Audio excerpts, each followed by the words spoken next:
سلام دوستان عزیز. آموزش شماره 5 رو در خدمتتون هستم با دستور بسیار مهم اسلایس پلن.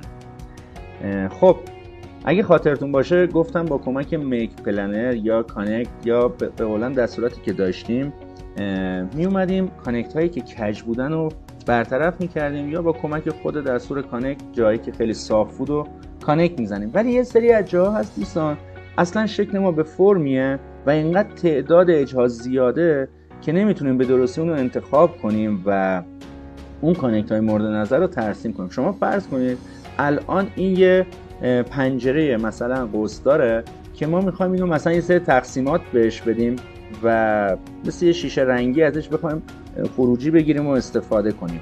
خب من که میدونم این قسمت بالای کار من اگه من ورتکس رو بزنم میبینید که اینا هر کدوم یه اجه و من درست مرکز اینو میتونم الان داشته باشم و حتی مرکزش هم اگر داشته باشم خب این یه اندازه کوچیکه که اینجاست، یه اج خیلی کوچیکه که اینجا ما داریم، راحت اج بذارم، یه اج کوچیکه اینجا داریم و این بزرگ پایین یه اج بزرگ دارم و این کانکت منطقی نیست که من بخوام بین اینا ایجاد کنم. خب ولی این اج و این اج رو میبینیم که هم اندازه هستن، خیلی راحت هم من میتونم یه کانکت ایجاد کنم، به این فرم کانکت رو بزنم و اینجا تقسیمات رو ایجاد کنم.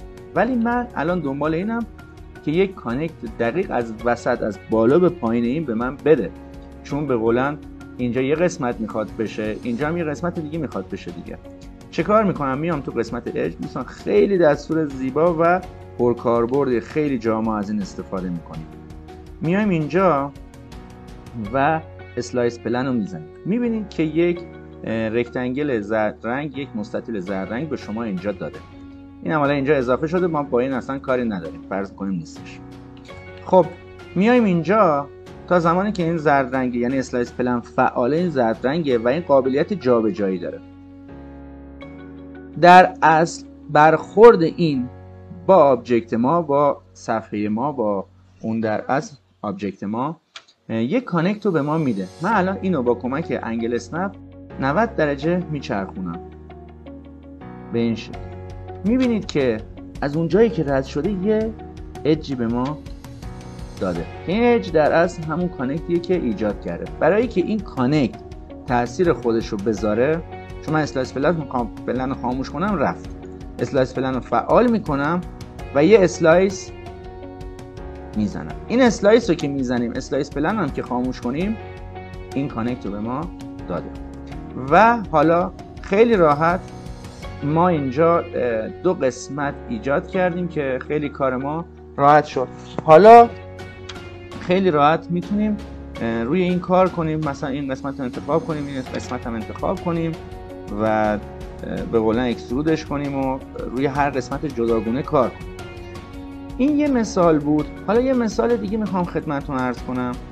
حالا ممکنه هم بگین که خب حالا خط اینجوریشو بخوای بزنی، یکی بزرگه دوتاش که کوچیکه. خب درست میگین، ما باید درست کار کنیم بچه‌ها، یعنی کانکتامون یه جوری بزنیم که مشکلی پیش نیاد. حالا فرض کنین این اشتباه رو کردیم، مجددا میایم توی حالت اسلایس پلن ولی این بار اینو به این سمت میچرخونیم، درست شد، و 90 درجه ایجاد میکنیم به این شکل.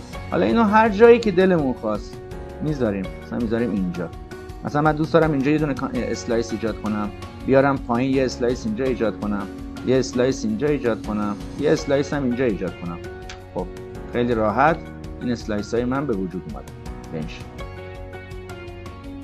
خیلی راحته دیگه، خیلی خوبه. الان مثال میگم این دوتا رو مثلا میگیریم، این ست میکنیم با پلیگون، مثلا یک برای ایجاد شیشه رنگی مثلا از این استفاده کنیم. مثلا دوباره این پلیگون ها انتخاب و مثلا اکسترود شده داخل دیلیت. همین کار رو کلا میتونیم انجام بدیم، یه پنجره خیلی زیبا ایجاد کنیم. یک مثال کاربردی دیگه که میخوام بهتون بگم که این میتونه به دردتون بخوره، توی حالتهای دکوراتیو، مثلا دیوار دکوراتیو میخوایم ترسیم کنیم، میایم تو حالت پلن، یه پلن اینجا ترسیم میکنیم، حالا پلن یا پلین، اینجا یه دونه پلین ترسیم میکنیم به این شکل. خب میایم تعداد سگمنتاش هم میاریم پایین، اینو تبدیل میکنیم به تیبل پلی اج و تو زیر شاخه ادیت جیومتری اسلایس پلن رو میزنیم. اسلایس پلنمون رو میچرخونیم به این حالت 90 درجه که کاملا عمود باشه و میبینید میتونیم مثلا به این فرم یه اسلایس مثلا نگاه یه اسلایس مثلا نگاه اینو با موو حتی میتونیم جابجا کنیم دیگه. مثلا یه اسلایس اینجا، یه اسلایس مثلا به این شکل هم مثلا ساعت دکوراتیو دیگه، یه اسلایس هم به این شکل هم اینجا، یه بار هم دوباره اینو میچرخونیم هم بالا هم اینجا هم یه دونه اج ایجاد کنم و اسلایس. خب قبول دارین الان یک فرم جالب قولن مدرن به ما داده و نامنظم که ما میتونیم همه این پلیگونا رو انتخاب کنیم. مثلا میخوایم کناف کار کنیم روی دیواری که نورپردازی تو این درزا بیفته، با این ست پلیگون اینا رو کوچیک میکنیم به این شکل و اکسترودشون میکنیم بیام بیرون. خب خیلی قشنگ یه دیوار دکوراتیو ایجاد شد و حتی میتونه یه سقف باشه. درسته میتونه یه سقف باشه که حالا نورپردازی بشه. به این شکل ما به قولن با کمک این کانکت هایی که ایجاد کردیم این شکل رو رسم کردیم.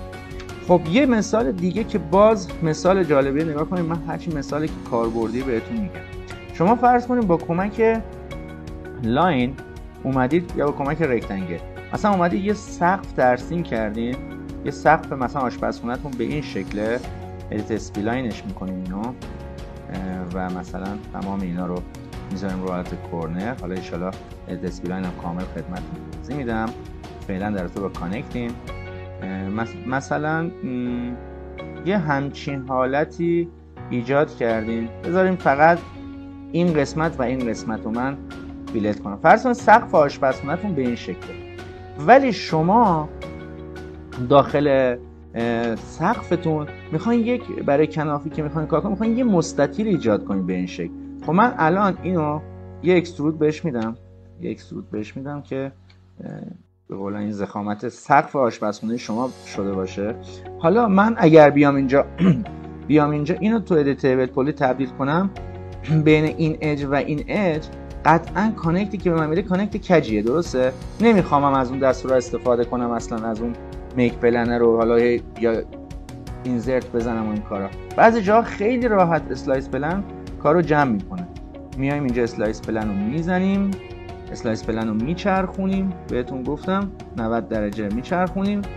اینو میایم میذاریم اینجا مثلا اسلایس، اینم میایم میذاریم اینجا اسلایس، بازم از این سمت میچرخونیم 90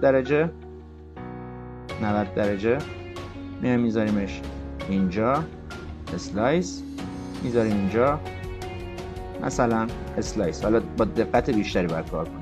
اینجا ما این باکس رو داریم و خیلی راحت میتونیم اینو اکسترودش کنیم به سمت داخل و به قولن اون کارای کناف و کار سقف رو میتونیم انجام بدیم.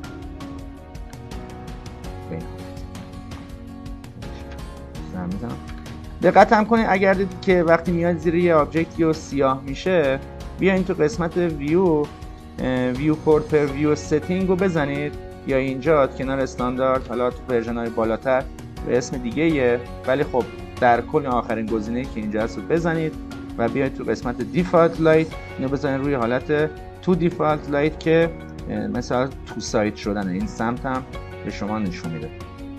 به این حالت الان شما زیر کارم میبینید. خب اینم از دستور اسلایس پلن که با دکمه اسلایسی که زیرشه ما با حالت روتیت و موو میتونیم اینو جابجا کنیم و تو جای درست قرار بدیم و اسلایس ها یا همون اجرا و کانکت هامون رو ایجاد کنیم. امیدوارم از این آموزش هم لذت برده باشید و به کارتون اومده باشه. حتما این دستور رو استفاده کنید بچه‌ها که بتونید همون معمایی که خدمتتون عرض کردم رو حل کنید.